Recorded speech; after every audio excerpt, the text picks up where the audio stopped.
Hello दोस्तों, नमस्कार। Fact प्रतिनिधि यूट्यूब चैनल पर आपका स्वागत है। आइए फैक्ट की बात करते हैं। नमस्कार, आइए बात करते हैं कांवड़ यात्रा, आस्था, परंपरा और तर्क का संतुलन, भारत को महान बनाने की सच्ची राह। नमस्कार दोस्तों, सावन का पावन महीना, शिव की भक्ति, हर हर महादेव की गूंज और आस्था से भरी सड़कें, लाखों कांवड़िए गंगा जल के साथ निकलते हैं एक ऐसी यात्रा पर जिसे श्रद्धा और साधना का पर्व माना जाता है।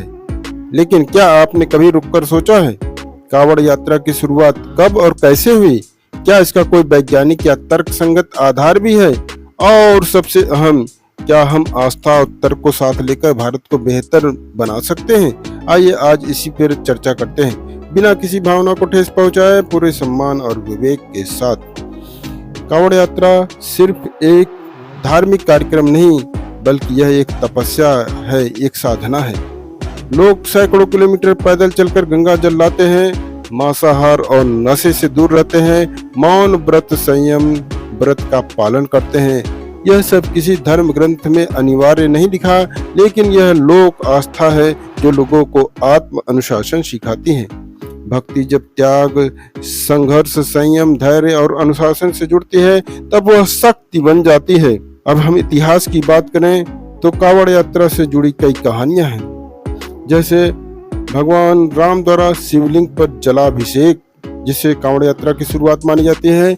इसी तरह से बताया जाता है कि रावण द्वारा कैलाश ले जाने की कथा से कांवड़ यात्रा की शुरुआत हुई। इसी क्रम में यह भी बताया जाता है परशुराम द्वारा गढ़मुक्तेश्वर से जल लाने को भी कांवड़ से जोड़ा जाता है।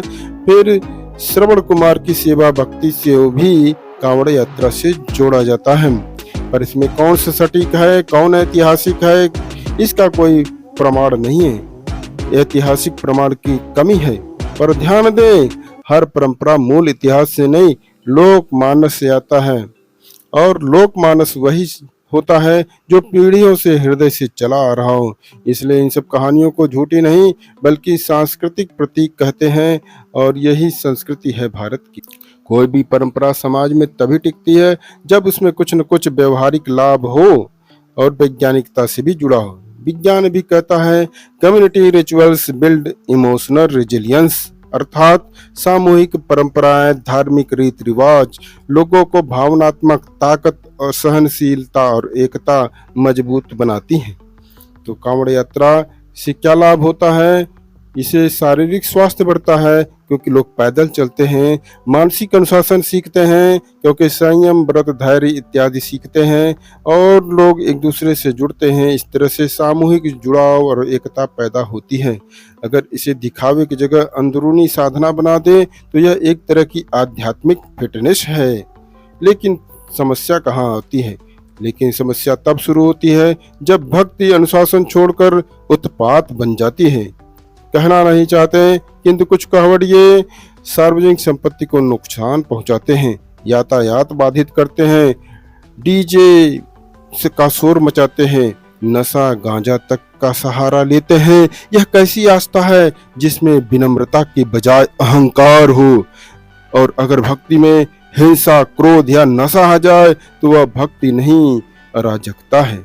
सच्ची शिव भक्ति वो नहीं जो शिवलिंग पर जल चढ़ा दे, बल्कि वो है जो अपने भीतर का क्रोध, वासना और अशांति मिटा दे और मन में धैर्य, संयम इत्यादि का अनुशासन का पाठ पढ़ा दे।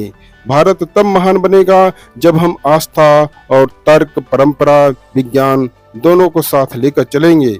हमें चाहिए एक ऐसा समाज जहां मंदिरों के साथ लाइब्रेरी या पुस्तकालय भी हो, जहां पूजा के साथ प्रदूषण न हो, प्लास्टिक इत्यादि ध्वनि प्रदूषण न हो, जहां धार्मिक यात्रा में अनुशासन और संवेदनशीलता हो, आस्था को विज्ञान की दृष्टि मिले, परंपरा को शिक्षा का सहारा मिले, तभी भारत बनेगा महान और विश्व गुरु, जो केवल धर्म से नहीं बल्कि ध्यान और ज्ञान से। सावन के इस महीने में शिव शक्ति की गूंज के साथ आइए हम एक नई प्रतिज्ञा लें, भक्ति में विवेक का दीप जलाने की, दूसरों को परेशान किए बिना खुद को संवारते हुए, समाज को जोड़ते हुए हम कांवड़ यात्रा को एक आध्यात्मिक सुधार यात्रा बना सकते हैं।